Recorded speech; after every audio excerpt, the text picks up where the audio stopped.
Oh, yeah. Saying similar things. Early on, He's better at it than working on something. which is a little scary. 360. Let me get an He's quite the speaker. That's why I have some of these. So like Buxton is dynamic in a way.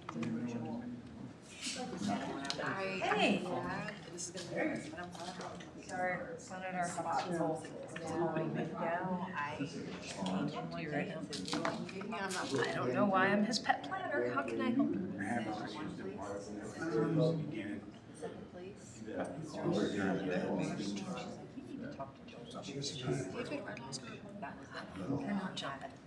David Redballs is one of the nation's foremost scholars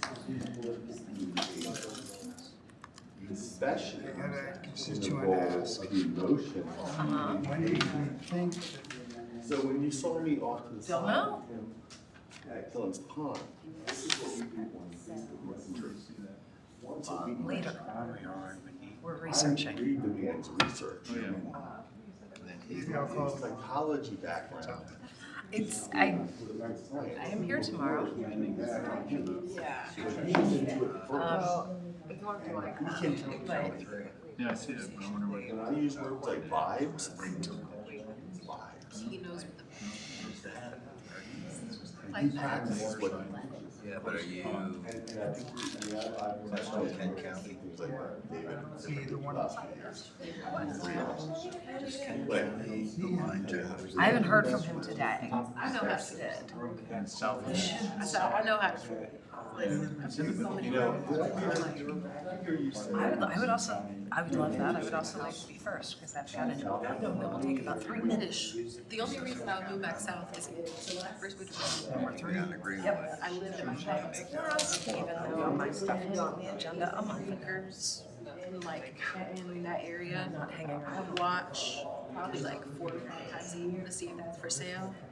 That's the only reason I moved south. I have exactly where it was for sale. So.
What's the word? Good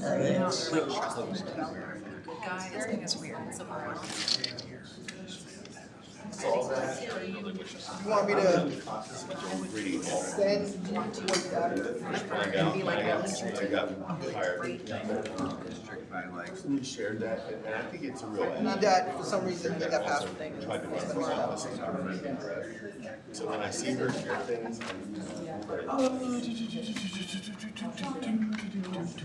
We're on an 18-month mark right now. Yeah, the market. You were. You can. Ms. Kiefer? I think that's a good point, but I think it's the point that I would make is you saying that you want to do it is not fresh. Just showed your hand. This is my wife's. Yeah, I think we met at Oh, that's right, we did, that's right. Bobby and I graduated together. And Terry was on the same place as Dad. You can't look at that racetrack road and see. Yeah, this would be good. I'm not taking that chance.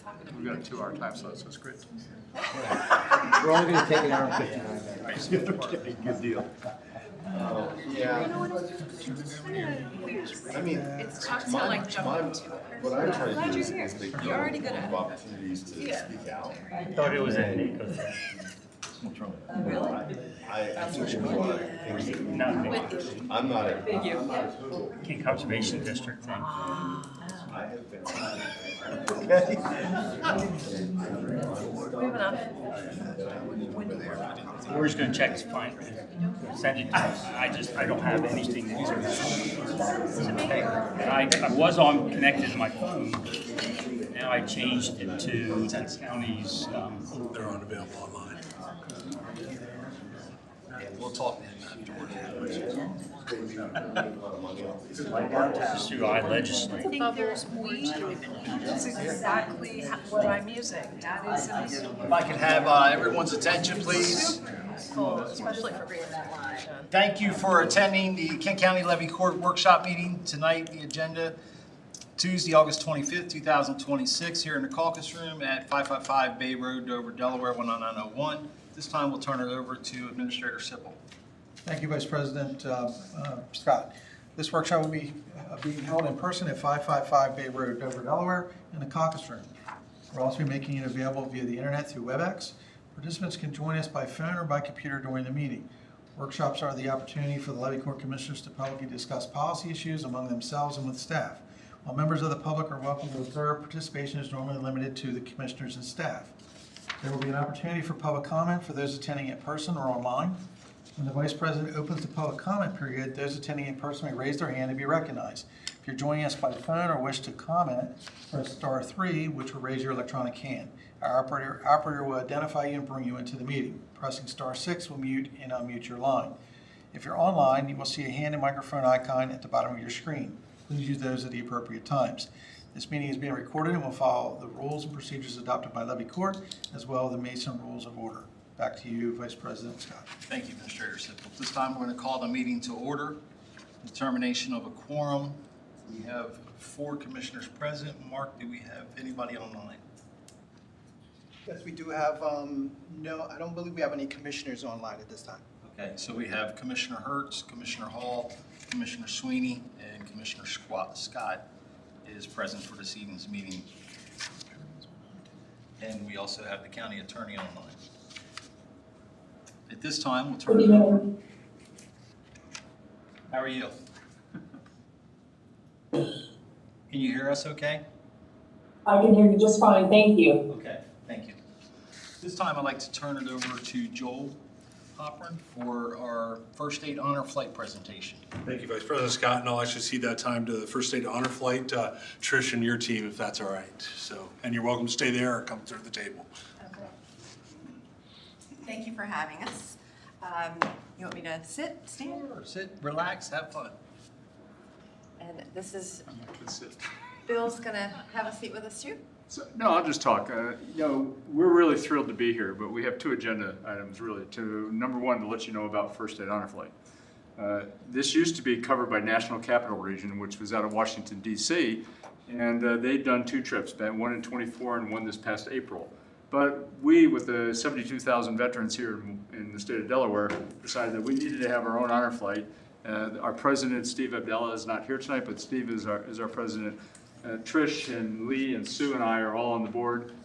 Sue's our veteran coordinator, Lee is our operations officer, and I'm the treasurer. We're one of 135 hubs that are around the United States of America. There's over 300,000 veterans that have been taken to Washington, D.C. by honor flights. I have done 70 plus honor flights out of Florida, and when we were stationed when we lived down in Melbourne, Florida. It's a program that started in 2005 by a doctor who said to his patients, how do I get to see your World War II memorial? And they said, we can't afford it, doc. And you know what our health is. And so he decided, Earl Morris, he decided to get 5 of his friends. They got their airplanes. They flew a dozen veterans to Washington, D.C., and that was the first honor flight. And since then, it's taken off like crazy, like I said, 134 chapters. We're doing very well right now with our startup board. We have got great funding. What we're looking for more than anything right now, 2 things. One is to sign up more veterans. Our priorities are critically ill. If someone's critically ill, an example would be a Gulf War veteran that went through the smoke back when they were burning up Kuwait. That person would move to the top of our list even though they are junior to World War II and Korean War veterans. We'd take any right now World War II or Korean War veterans. They're hard to find. So mostly what we have is Vietnam veterans, which is great. Sue has, for the trip that we have coming up on the 17th of October, we've already signed up 20 of the 25 veterans that will go on that trip. The trip consists of 25 veterans, 25 guardians. That's a partner to go with them to share the camaraderie. And we'll go to World War II, Korea, Vietnam, the Air Force Memorial, the Navy Museum, and Iwo Jima on a typical trip. The Women's Memorial we would normally go to, but it's closed on the 17th of October, so we'll not be able to do that this time. So we're looking for your help to sign up veterans. If you know a veteran, lots of times they go, well, you know, I didn't serve in combat, I only stayed here in the United States. It doesn't matter. If you're a Vietnam era veteran, then sign up. If you're a Gulf War veteran, sign up. We're going to do 1 trip in 17 October this year, and we'll have 3 trips next year in April, June, and in September. And so we need help signing up veterans. We also need help signing up guardians, if anyone would like to be a guardian escort, and we'll take all the volunteers we can get. Yeah, and that's our biggest deficiency right now, because we're new, is volunteers, as Trish points out. So if you're interested in doing any of those, the guardian, everybody says, well, you know, just sign up and go with a veteran. My first 3 trips that I went on were as a guardian and with veterans, and we became lifelong friends, great people. The other thing we're looking for and where you can help us is, we did the first trip in 24, and we met at Bally's and had a reception at Bally's. We had about 600 plus people show up that night to welcome home our veterans. After, like I said, I've done 70, I think it's 78 trips that I've done. One of the best parts of it is that welcome home. And it's especially true with our Vietnam veterans, because our Vietnam veterans in many cases felt like nobody ever did welcome them home. And so the event that we had at Bally's the last time was phenomenal. We're looking for a facility, and this is a possibility in this building right here, to, in the morning, say farewell, enjoy Washington, D.C. The main room would be a great place for that. You have a kitchen, and we serve basically a continental breakfast, and then we go off to Washington, D.C. for the day. But coming home, we need a place to assemble people in a long hallway to have them go through the gauntlet as they arrive back home. And you have a long hallway. Bally's said no this year, and so we're at kind of a wit's end right now. And the biggest hole we have in our program is being able to tell those veterans and guardians where to meet on the 17th of October and where they can park their car on the 17th of October. So that's what we would like to do if possible, is to use this facility on that day. So I'm open to any questions about the program, about that. Trish is programs. She would coordinate all of that if we were to use this facility. And Lee runs getting us there and stopping and all the itinerary. And Sue signs up our veterans. Matter of fact, I have more guys calling my house to talk to my wife about honor flight, and it's just a great thing. So that's kind of what the discussion is, and I'm open for questions. October the 17th, correct? October 17th. We have an orientation and a training for guardians and the veterans on the 10th of October. That will be held at the museum at Dover Air Force Base. Do the guardians have to be prior military? No. In fact, the best guardians are family members. And now the only people that can't be guardians are spouses. The program, the national program, and I was a national president for a while, it becomes a personal trip rather than a camaraderie trip. And so spouses are not. Unless they're And if we- veterans also. Yeah, unless what Sue said, unless the spouse is also a veteran, then they both go and they both get a guardian assigned to them. And we also have an opportunity for two friends that want to go together. We call it a veteran buddy. So on the application, they can put veteran buddy. You all have these. First Coast Honor Flight is our website. There's applications there to you can just download it and mail it in. But really tonight we need to know whether you're going to allow us to use the facility or not. So Bill, the facility, I mean, it's a Saturday. It's really not that big of a deal as far as I'm concerned, but the group can make that decision. Are all of your honor flight days on Saturdays? Yes.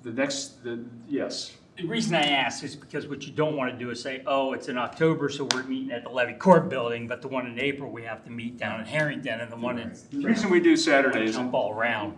and other hubs do it on weekdays, and we did our first one on a weekday. Yeah. The problem is that most people can't get a weekday off to be a guardian. And so, you know, if they're going to come in from out of town or they've got a job, they can usually travel on a Saturday, but they can't travel during the week. So who do you get to come out when they come home? We put the word out. The last time we had people from the base, from VFWs, American Legions, from the Daughters of the American Revolution. We just had 600 people mysteriously show up and welcome home the veterans. And we will do the same thing this time. So is the guardian, it's not one-to-one, right? It is one-to-one. One-to-one? One guardian for one veteran. Yeah. Okay. A staff of 6 people, Uh-huh. for 4 of the board members and a doctor, and usually an EMT. This time we have another hub mentor that's coming with us, so that'll be the 6th this time. Right. Always a doc, and then an EMT depending on the health of the vets. And the staff is there for safety and dignity. Yeah. That's what it's all about. We also take a wheelchair for every veteran. And you say, well, some veterans don't need that, but when you go, there's 2 things for that. One, when you go to the Tomb of the Unknown Soldier, if you're in a wheelchair, you get a special seat. You're right there on the front line. They're as close as Trish and I are to the person doing the changing of the guard. And the other is the mall is, we turn people loose in the mall for an hour and a half, hour 45. There are no chairs to sit anywhere in there, so it's a great place just to be able to sit down on a wheelchair and do that. So we make everybody at certain stops take a wheelchair. And at the Tomb of the Unknown Soldier, we're going to have 2 of our veterans and 2 of our guardians go out and do a wreath-laying ceremony where the guard does their honors to the Tomb of the Unknown Soldier. It's a great event. Yeah, I've crossed that mat twice on the honor flights that I've been on, pushing a veteran up to lay the wreath. And I tell you what, the goosebumps are a mile high on your arm when you do that. I mean, there's just nothing like it. So the physical commitment is pretty much maybe pushing a wheelchair? Yes. And quite honestly, when we do the orientation, we'll look at somebody. I did this in Florida for years, and if somebody looks like they can't push a wheelchair, we'll take a wheelchair, put a 200-pound person in it, and have them push it around a parking lot to see if they can do that or not. Yeah, again, safety and dignity.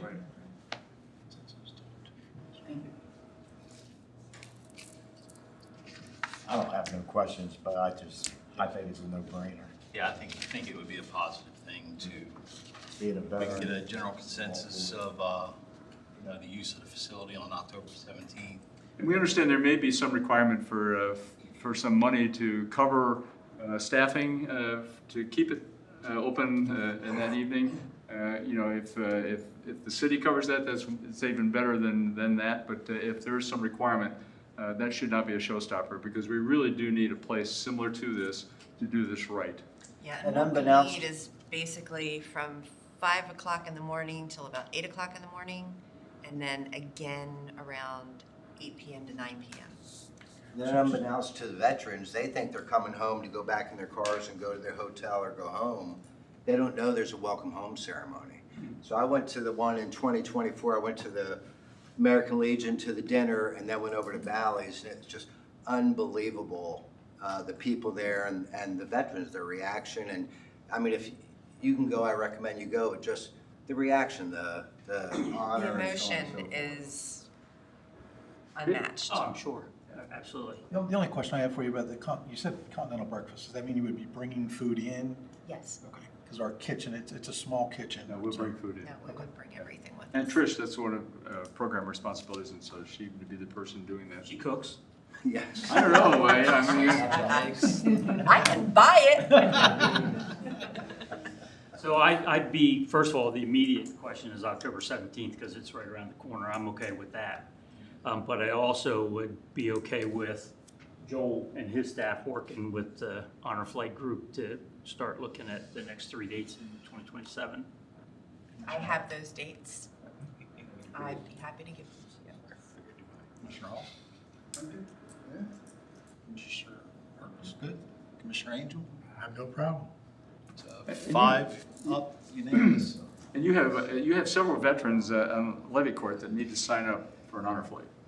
And so we're going to hold them accountable for doing that. And the reason I say that is the hardest thing we have is convincing people that, yeah, you're a veteran, sign up. Now, you may not go right away because our priority is critically ill, World War II, Korea, Vietnam, Gulf War. That's our priority. And, but if you don't have an application in, you'll never go. And plus, if you fill an application and send it in, you get to talk to Sue. And it is absolutely an unforgettable event. Bill has told plenty of stories of vets that were, each veteran, each guardian, each volunteer gets an Honor Flight t-shirt, and we have had veterans buried in their Honor Flight t-shirts because it meant that much to them. I've gone to funerals when we were in Florida. They'd have 3 panels of pictures of their life. One would be of them when they were born to when they died, and the other 2 would be about their honor flight. I traveled to Michigan and did a eulogy for a veteran that was indeed buried in his honor flight t-shirt because it meant that much to him. We will take people, as long as they want to go, we'll make it possible for them to get there unless there's a medical problem that prohibits it. The example I'll give you is we had the veteran that had no legs. And he said, Bill, I can't possibly go. We took him. Because we know how to lift him into the seat, we know how to lift him into the wheelchair. He went, and John had the most amazing time on that honor flight and became one of our volunteers in Melbourne, Florida for the program, even though he had no legs. We've taken a gentleman who had dementia, and they said, well, why take him? Because it was like somebody flipped a switch when he saw the memorial in Washington, D.C. It was a World War II veteran, and all of a sudden he's there, and we're telling him what it's all about, and the state, all the states are represented there, and the fountains, and he just came alive. He came alive. And I can give you 100 stories about why this is an incredible program for the veterans, and every veteran we have in Brevard County needs to take the opportunity to go. Brevard County, listen to me, Kent County and Sussex County and Newcastle. I'm saying talking Florida. Florida, yeah, get out. Yeah, I'm out of here. But Bill, come on. seriously, now if they're in a different state, and that's important to tell you, if they're in a different state, we can, and they say, well, I want to go with the First State Honor Flight out of Dover, we work that with the other guardian and veteran coordinators at the other locations to get the permission to do that. So your brochure doesn't list the conflicts, but does your website list the conflicts that you just ran through? When you say conflicts? The wars that you... Oh, yeah. In fact, the application has on the top exactly the categories that we use and the dates that we use for those conflicts. And Joel has copies of applications for guardians, veterans, and volunteers. Feel free to make more copies, or I can bring you some. What does a single flight cost you? This is our first trip, so it's kind of hard to. Startup costs right now. With startup costs and everything else, we're Down in Florida, it was about $35,000 for a trip. For one trip? For one trip, because you got tickets you got to buy. Well, you had flights. air flights and stuff. Yeah. We So go by bus. With a bus, I think we're going to be in the $10,000 to $12,000 when we talk about shirts, hats, jackets, food, bus, all of those things that go into the trip. So that you guys are in your, this is just... This is the first trip that we've done solo. This will be our inaugural trip, yes. So then when as you're working with Joel, also ask Joel about applying for grants from King County in January that, any way we can help. Much appreciated. I know I'm getting close to my 2-hour presentation, but we call World War II veterans from 48 or earlier. So if you're 48 or earlier, Korean we have from 49 to 54, Vietnam era 55 to 75, and then anybody else after that. So those are the dates we use are right on the application. I lost my father-in-law in September, but this is something that he would have absolutely loved. The number, at least 24 times I've been to veterans' homes on trips they could not make because they passed and never went on the trip. We always try to, if we have somebody sign up and they don't make it, we always try to prepare a package, a shirt, and take it to their family because, just to recognize them for their service. I'm getting ready to turn over a photo album that I found of his that has about 30 photos of in-country to the American Legion. Thank you for doing that because our experience in Florida, we'd have families that just throw all that away. I have no family members that want this stuff, so I'm finding it just hurts to see that happen. It breaks my heart to throw anything away. On our way back from DC, we stop at the American Legion post. Walter, post 5. Two. And we have dinner for the vets there before we come back here. So it's, a short jaunt from there to here, their bus trip. The bus that we take comes out of DC because it is a honor flight wrapped bus. Oh, wow. Nice. We get police escorts from Delaware State Police, Maryland State Police, Prince George's County. It's amazing to see the seas part through all that traffic for us. So. Another area you can help us with is mail call. It's kind of I'm telling some of the veterans here that may want to trip with us eventually, but we try to keep that secret. We collect mail from families and we present it to the veterans on their way home. One of my favorite stories is a gentleman that opened an envelope, a World War II veteran opened the envelope, and inside was a postcard that he had sent to his wife during World War II. And so it's very emotional, mail call is very emotional. And it's not just family. No. The mail call, we will, Joel and I discussed it, you have a relationship with a pen pal group, school kids, anyone in the public that would like to send in mail call, send it to our P.O. box, we'll get it in. You can, send us 25 of them. They don't have to necessarily be individualized, but we will accept any and all. The other thing is that not only providing mail call, but coming to the events that we have to see them, farewell them, welcome them home. That is community support, and so we're really looking for that. We're also looking for people. We had a couple of positions on the board that we're out looking for assistant to Trish and to Lee in operations and programs because it's very aggressive to do even one trip, but when you do 3, that's going to take some time. But we've got so far great support from Delaware to do this. And the American Legions and the VFWs and those kinds of organizations are all kind of responding to us. And so, thank you for the Levy Court for considering this request because, I briefed you a couple years ago about the museum that we're trying to build a new hangar at the museum. I think it's important, the more you are involved in the community and know about the community and programs like this, word of mouth is how it gets out for people to go on this trip. I guarantee you that after the trip comes back 17 October, the mail will fill up with applications that people that have heard about Honor Flight from those that have gone. That's all I have unless there's some more questions. Anything else? More than used up our time, but thank you all very, very much for your consideration. Well, they haven't thrown us out yet. So. They're about ready to, Bill, if you don't stop talking. Thank you very much. Thank you very much. Thank you, Bobby. Oh, sure. Thanks. All right. Thank you very much. Joe, you're going to make contact with that. Thank you.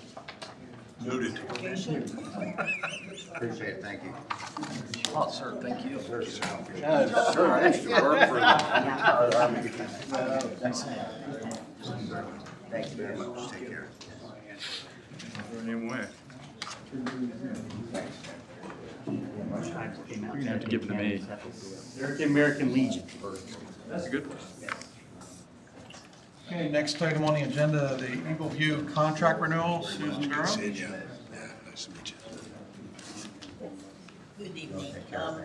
We'll be in touch, thanks. My pleasure. Okay, great. Beginning with the reassessment, we had started using the Eagle View software for the pictometry software. And we would like to extend the use of that contract, that software contract, because it's been quite a benefit to the assessment office, planning office, public safety uses it, engineering, public works is going to be using it. But it's a very handy tool. It's a 6-year contract, so that's why it's up to $400 and some thousand for the request. But like I say, it's something that it's become invaluable to us. So so I'm asking for this to be approved and put on the consent agenda. So 6-year contract, and looking at that, that image, this, we're gonna be able to use that for redistricting? I don't know, Kenny's here. We'll use GIS. We can integrate Eagle View with our GIS, but it's GIS that ultimately will be used for redistricting. Okay. It just looks very, Eagle View just lets us see what's on the ground. Yeah. Yes, it does. You can measure with it, you can do all kinds of things with it. Yep. You can even do a plug in and say what changes have been on this road from one time period to another, and compare the pictures and let you know houses that are missing from our database. Commissioner Hall? Commissioner Hertz? Mr. Angel? Only question is, of the ones that I know we have it now, have we compared this to any of the other ones, like the ones I brought back from NACO years ago? Do we have anything to compare the other Eagles Nest? Eagle View. Well, I can't speak for years ago to that, because when we went with the software that we're using for our camera system, this is compatible with it, and it just does what we need it to do. So it's already loaded into our software. So it's just updating that and keeping it updated.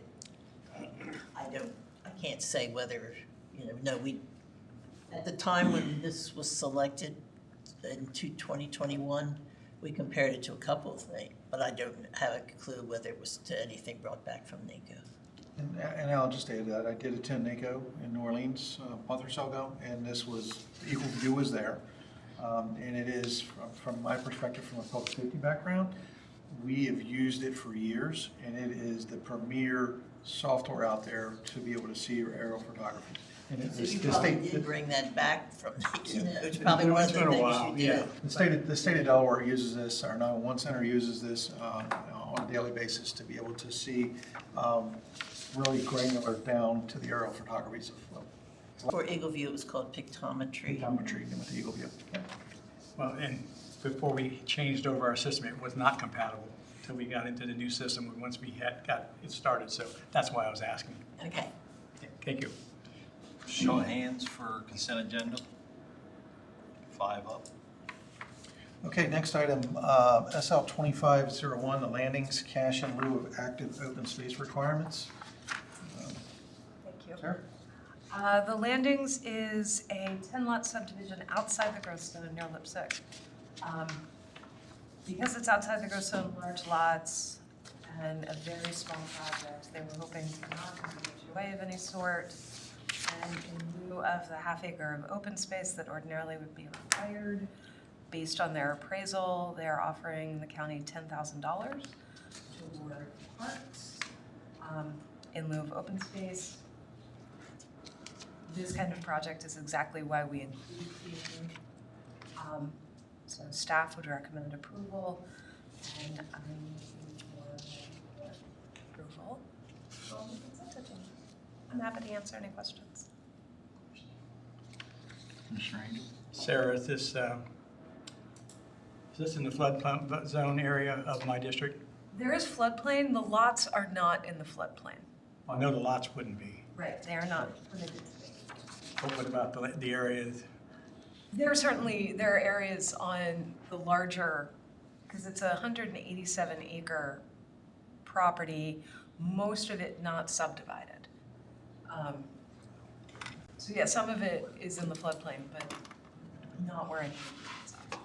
We're not here to approve the landing. It's approved, been approved. It's done. Yeah. No.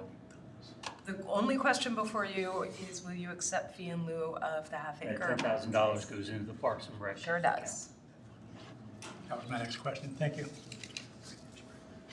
No problem. Commissioner Sweeney? Commissioner Hall? Commissioner Hertz? Show of hands to move to consent agenda. Thank you. 5-0.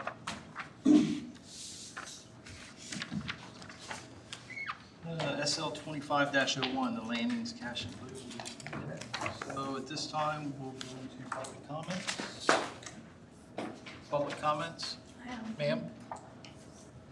Hi, I would like to discuss the project about the data center. I have done a lot of research on this data center to stop it from coming into the city. It is not good for your health. It has, go ahead. Tell us your name and Oh, I'm sorry, my name is Bonnie and I live in the city of Dover. Bonnie Pennington. Pennington, okay. I have looked up, it's gonna cost a lot of money. It starts off from $96,000 all the way up to $336,000.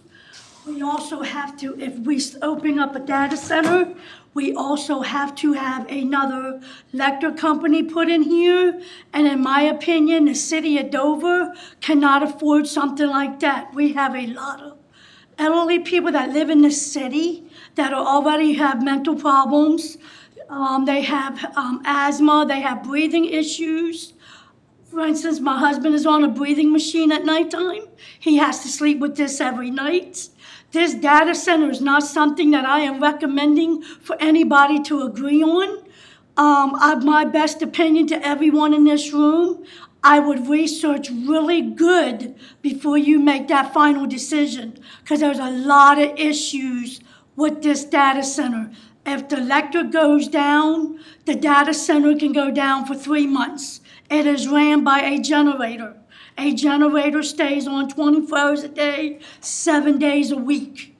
That runs the water, the electric. The water, it holds 2 Olympic-sized swimming pools per day. There's no way this city can handle that much water per day. There's a lot of, it's going to take all night to give you everything I've researched. I'm giving you the main thing that I've researched. It does cause cancer in your kidneys and in your liver. In your liver. It does a lot of bad organizations for people that are not recommending this kind of facility in this area. I have done research for the last 2 weeks. I have been looking up certain things. I have been in my brain saying, okay, what's good for the data center, what is not good for the data center. And everything I've read, everybody has said, the data center is the worst thing that you can bring in this community. So as my opinion, I can't agree. Everybody's not going to agree on what's said and what's not said. But the best opinion is I would recommend no. Thank you, Ms. Bonnie. I appreciate the comments very much. Thank you. So if anyone else is here for public comment on the data center is not on the agenda, so it will fall strictly under public comments for you. Just to be aware, a couple things.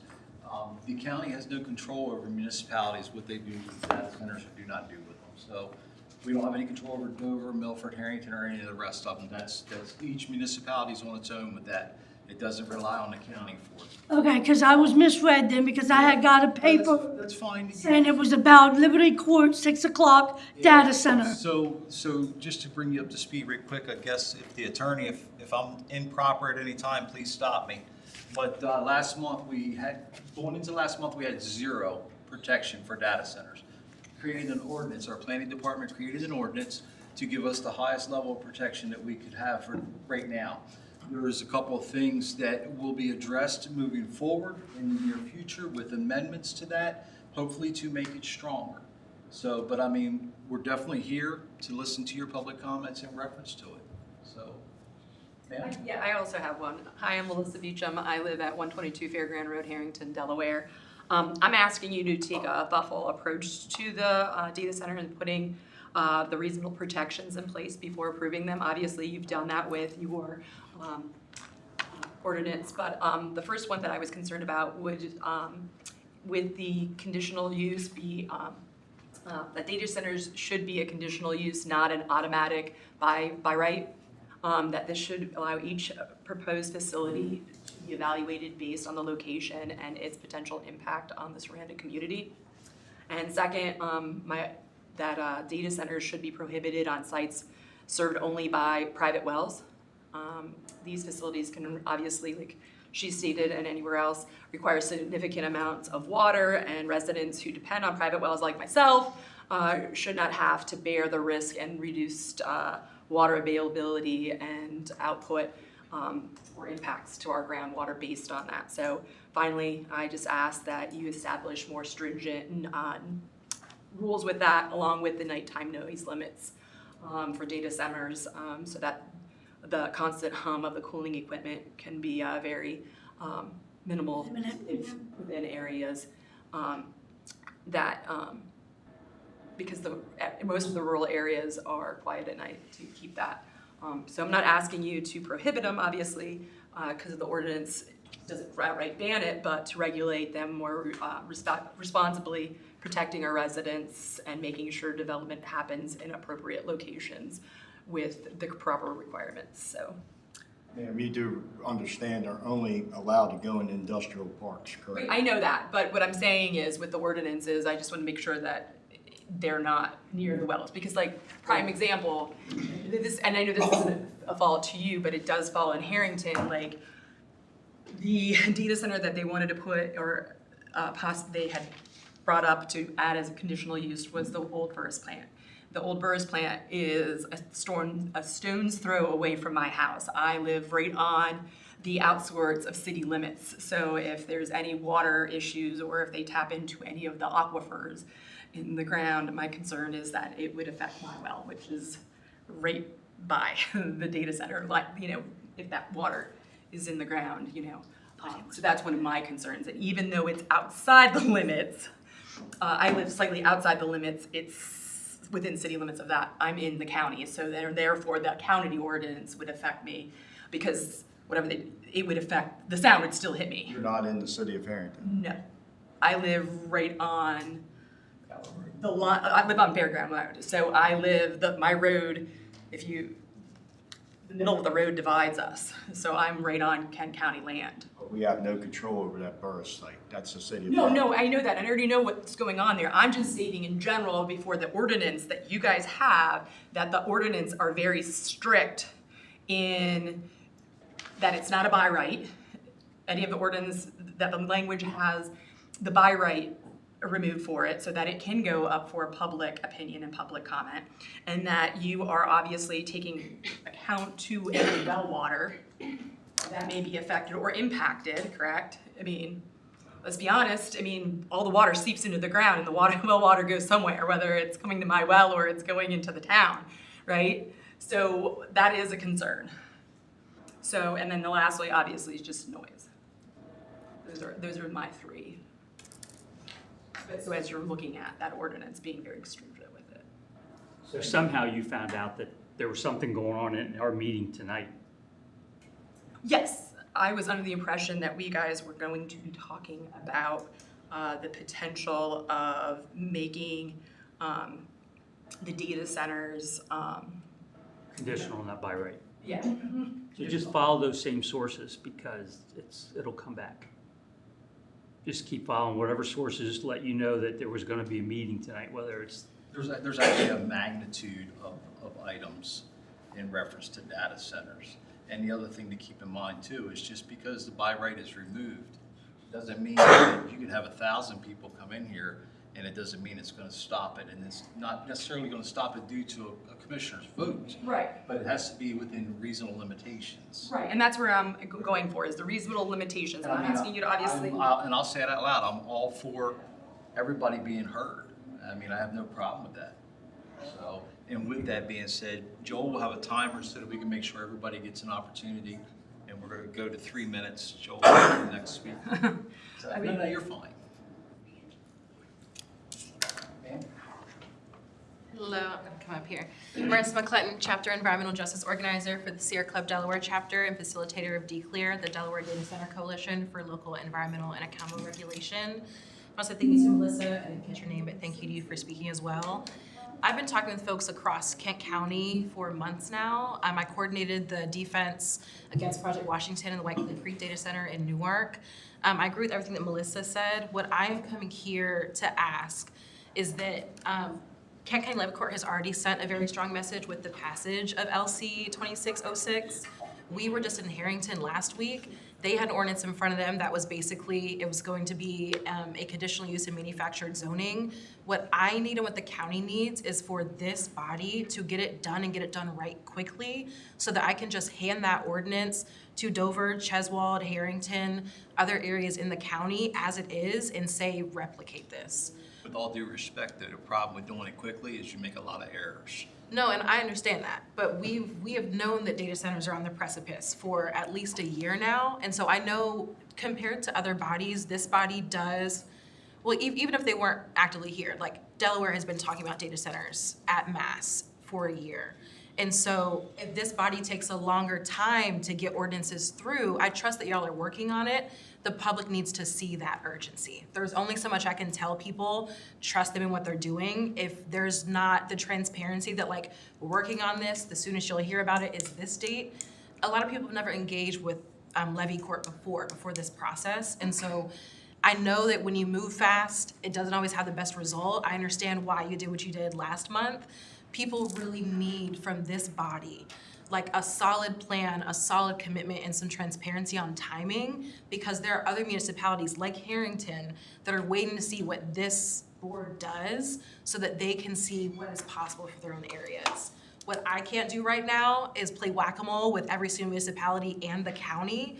I would love for the county as the like unifying body of Kent County to set the message and set the tone, even if it takes a little bit for you to get it passed. Do something to signal that, like, what are the amendments that you're committing to?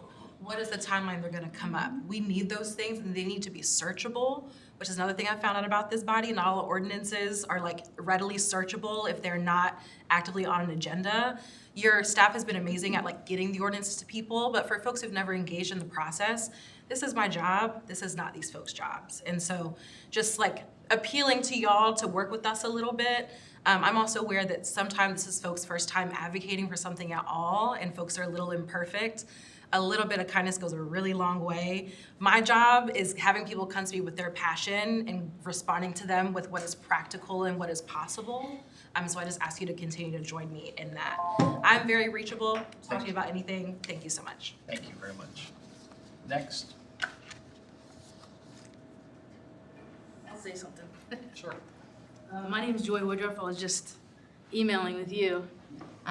Too bad I'm not related, but anyway, my main thing is I don't want to mix data centers with broader countywide land use issues because I feel like it's just delaying everything. We really need to combine, combining data center rules with unrelated zoning debates will only stall critical protections and delay public participation. When Ordinance 2608 was passed on July 21st, the Levy Court promised the public that by right development rules would be amended with full community input. Under Code S20553, data centers remain listed as permitted with conditions, allowing developers administrative approval without a public hearing. We need a clean single issue vote to change data centers to conditional use, ensuring every proposed facility requires a dedicated public hearing. Please keep data centers separate, keep your promise to the public, and bring the standalone amendment back to the agenda now. That's all I'm asking right now. Just a quick, that's it. The rest of it, we can work on, So, and I appreciate everything you guys are doing. I know that you're working hard. I know that it's hard to do this work. In the past, I've never advocated for local community stuff. I've always done federal for small businesses. this is my first time actually talking to a local body, so I appreciate you guys hearing us out.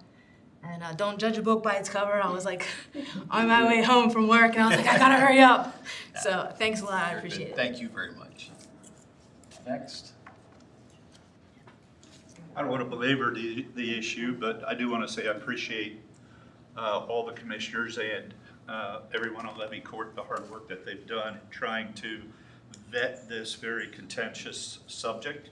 I'm going to also echo that Your name and your address, please, Dennis. My name is Dennis Norwood. Address is 3350 Woodyard Road, Harrington, Delaware.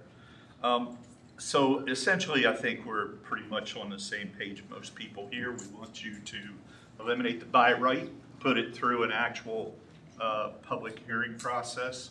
I know that the staff and you guys have all spent a lot of time laboring over this, and I don't want to keep beating a dead horse, but we want our voices heard on things that are going to be substantially impacting the quality of life of us as constituents.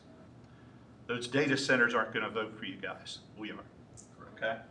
So the hill you die on is giving us that voice. If you rationalize to us, we're not here to say no to data centers or to AI or anything of that nature, but we are here to express that we want to be a part of the voice that gets heard and that it is recognized. We're not hearing a whole lot of positives that are coming from data centers that are affecting the quality of life for the constituents of any of the areas that are surrounding the proposals. I'm not going to go into Harrington, that's another issue, but we do appreciate your time in listening to us and take it under consideration as you labor through this. I do look forward to attending the next workshops to hopefully give you some input as to how myself feels or the people that are around me feel about the data centers. That's pretty much it. Thank you, Mr. Norwood. Anyone else? Sure, I'm going to say something. Yes, ma'am. I wasn't this evening. No, you're fine. Linda Lewis, I live here in Dover, and I spoke at the last meeting. Totally unprepared tonight, but I have some feelings I want to share, and I am the nervous Nelly public community person here. I was against the data centers. We listened to you all. You're very transparent, and I'm going to back up what Marissa said and this gentleman here. Because of the way of the world, trust is pretty much depleted. So when I saw that tonight's ordinance was not going to be discussed, and me and I'm sure a lot of other people felt the same way, that you were not going to follow up your commitments to us from the first meeting with the addendums. So being here tonight, and of course I'm quite nervous, but I appreciate the transparency, but I would like to suggest, like Marissa did, transparency would build more trust in your community if instead of just saying it was taken off the docket tonight, give us a little more feedback. We're at this step in the process, we'll have it ready for the next meeting. Likewise, there's other addendums I hope you're going to address in regards of setbacks, noise ordinances. We were told at that other meeting that you would be discussing potential addendums. Please be transparent. Get us a calendar. Let us know what you've got in your mind as far as a timeline, when the public meetings will be. That's what we'd like to ask. We want to trust you. But blank crossing out, we're not talking about it, it's like, what are they up to? So thank you for your time today. Thank you very much, and thank you for your expression of words there, because I get it, completely understand it, and completely respect it. Sometimes you're better off to take a little extra time to make sure you do the best you can to get it right, because at the end of the day, the decisions we make here affect each and every one of you. And may I add? Yeah, and we want to make sure that we're doing the best that we can possibly do for you, for your health, your property, etc. So that's... And we really, and that hits here really heavy. You mentioned about only in the industrial area. Well, I grew up in Cheswold, and the one site that apparently is a potential is Reichhold. That's very close to neighborhoods. So I'm gonna be here every time because of the setbacks are less than 1/8 of a mile. The 55 decibels, I actually now live next to Route 1. I live with that every day. So we have deep roots here that we need to protect, and thank you. Thank you. Anyone else? Ma'am? Hi, Amelia Hodges. I live in Clayton, Delaware. And I wanted to follow up on some of the comments that have already been made. I appreciate the levy court taking its time to get it right. That's important.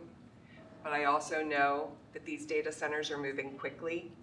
So while I want you to continue to work through this and get it right, I think it would be wise to put a moratorium in place so that somebody cannot come in the meantime and blow it all apart while you're trying to get it right. That would also send a message to the other municipalities that they could do the same thing and get it right as well. The idea here is to do the right thing by the citizens and be transparent about that as well. So thank you. So just to answer your question on the moratorium, Lisa, are you still with us? Okay, so I am. Our attorneys are working on the legal process and looking to give the options of what we have for other options outside of even the ordinance. Just so that you know, it's not gone to wayside, it's not unthought of or anything like that. That is also being reviewed and has been being reviewed since Commissioner Angel made the discussion back on July 21st. Am I correct by saying that, Commissioner? So we honestly are looking at every possible angle. And just to ease some of your minds, as of today, there are 0 applications in Kent County, Delaware for any data center. 0. There has not even been an application applied for. Not to mean that they can't do it tomorrow, Right. but as it stands right now, there are 0. Anyone else? Yes, ma'am. Would you, sorry to keep jumping in here, but would you have an expected date of available information of when the attorney will have the feedback about the moratorium? Unfortunately, I do not. I don't Because I have know that it's date. expediency, but then again, I understand due diligence, but. So I don't have that date available, unfortunately. Can you walk through the timeline from drafting to passage? What bodies does it have to go to? Are there timelines associated with this? So there is yes and no. So the timeline would be, initially it would come to a workshop like this. It would be discussed amongst the 7 commissioners. Then of course we always have public comments at the end, so it goes for the public as well. The commissioners are going to look at several different factors with involvement of data centers. Once the attorney gives the option for different directions that we do have legally the ability to take, then the commissioners would try to do their best to select the one that made the most sense to them for protecting the community as well. So, and then from that point, it would be put on what we call a business agenda. And then it would be an itemized item on a business agenda that would declare a vote and conversation and stuff on it, and public hearing, then the business agenda. Would every item need its own public workshop before it can move forward, or can they be done in bulk in like one data center related public workshop? All items would need to be discussed, all subject matters. In other words, like if you're talking about, since we're talking about data centers, if you're talking about by right, and then you're talking about setbacks, and then you're talking about noise levels, all of those things would need to be discussed. It could all be one, like for instance, the agenda item on there, number 4, actually had 4 items on it about data centers tonight. I personally only wanted the by right, but they added the other 3, which I thought we need to discuss those. And I think I've heard somebody else say tonight, when you start to dilute the importance of the by right side of this, then it takes away from it. And to me, the by right is the most important thing we have to do. And here's why. You heard Vice President Scott say, these things are going to get approved, but by having the public have the opportunity to come in front of us and tell us, here's why you shouldn't approve that, even though we might have to anyway. We're gonna hear your issues with data centers so that we can go back and continue to look at the ordinance and say, we had 30 people come in and say they don't want this, and we can look at the ordinance to maybe improve it in the future. That to me is why we need that public feedback. Yeah, I'm more curious about the timing of them. So I know for this public workshop, I think we had like suspected it at the beginning of the month, but I know there's like a week long like notice. Yeah. So I wish Sarah were here. How frequently? You're probably, a safe bet would probably be to just figure 30 days. If not longer, because it has to go through our regional planning committee. And then the regional planning committee at their second meeting of the month says, we approve it to move forward. Then it comes to levy court. It could be a couple weeks later, depending on if it's in the middle of the summer and we have breaks. And so I think that is why folks right now have this sense of urgency, because statutorily it takes longer. Yes. So like when folks are rushing you, like I know it's like telling a snail to hurry up and the snail can't go faster, but like, thank you for that clarity. Just giving some context as to folks. I think data center folks, I think we're good with how we move right now. Happy to talk about concerns. I want to give a chance for these folks to give us something different. Yeah, so a couple of things too. One thing is Commissioner Pepper was at a Kent Conservation event this evening up in Newcastle County, so he wanted to apologize for not being here this evening as well. And then I think Commissioner Angel has something that he would like to relate to. We're at the bottom of the totem pole when it comes to policies and making ordinances. You also have to look at your state senators and representatives, because they can override us. Absolutely. Mother may I, we always have to go to Mother may I to do things sometimes. So not just doesn't stop here. You need to go higher. If you look at today's paper, even the federal government's getting involved. Trump wants AIs and data centers in this country faster and better than anybody else. So it's not just here. So we're Trump. Believe me when I say this, we're doing our homework, but we want to have as much as a puzzle to put together so we can do it right the first time. To go back and make amendments doesn't look like we did our homework. That's why it was pulled. I was glad it was, because there's things like that was mentioned tonight. The state's trying to take land use issues away from us, even for building houses. So it's not just that one issue. It's higher than us, and you need to get a hold of them. It is an election year. Hit them hard. Hit them where it's going to hurt. Like you said, we vote for you. You're not the only ones. That's what you need to do. I'm not the only one. 8 data center bills passed this past legislative session, so I am in fact doing both, and the people that are advocating here are also engaged in both of those. Commissioner Hall. Yeah, and to Commissioner Allen's point, Angel's point, is when I heard the situation about living just outside of Harrington's corporate limits, and the possibility of a data center in Harrington, right? So now you have a boundary between the municipality and the county, and the people that have the most influence over that are state representatives and senators. And I've done this, I've done the gamut of writing and emailing, and that's the same thing. I just wanted, again, and I appreciate you listening, because this is a new thing for me. This isn't something that, I teach science, I tell my kids to advocate, and this is something that I'm very passionate about because of the health, just what everybody said. I don't need to belabor that, but it is one of those things that, I would like us to do it right. I don't want it to be a loophole that something happens where it gets in, and then we're stuck with something, you know what I mean? So I do appreciate the thoughtfulness and then the understanding of how long it takes. But yeah, I've been pretty much emailing everybody I can possibly email and call everybody I can call on my end to, to labor my points and, obviously respectfully as well. So I appreciate, and I teeter on being in both. This is my first time here, and I understand that the meeting we were supposed to come to was canceled. That's correct, ma'am. This is public comments. When will they? Yep, as soon as we. Or when will we have the chance to voice our opinion about Well, what's going on in the community? Okay, this is public comments, so you can speak your piece right now for 3 minutes.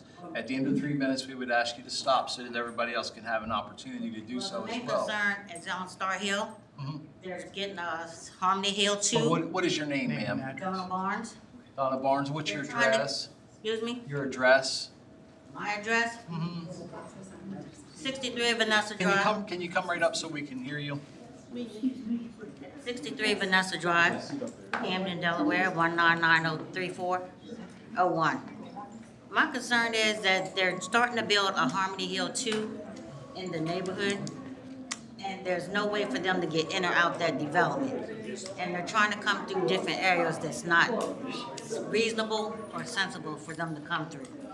And we're trying to figure out what we have to do or what needs to be done for this to be stopped. Has it already been approved? Harmony Hill is working on their, That would be something that I would say you need to contact the planning department about tomorrow, because if it's already been approved for the I development. don't know if it's been approved for development, but if it is approved, they also gotta figure out how they gonna get in that development. Where's this exactly at? Star Hill? Star Hill, yes, Harmony Hill 2, that's what they're looking for. So you got one, that's the one that. Harmony Hill 1, and they're trying to put 90-some houses on that back road, but they have no entrance. Back road.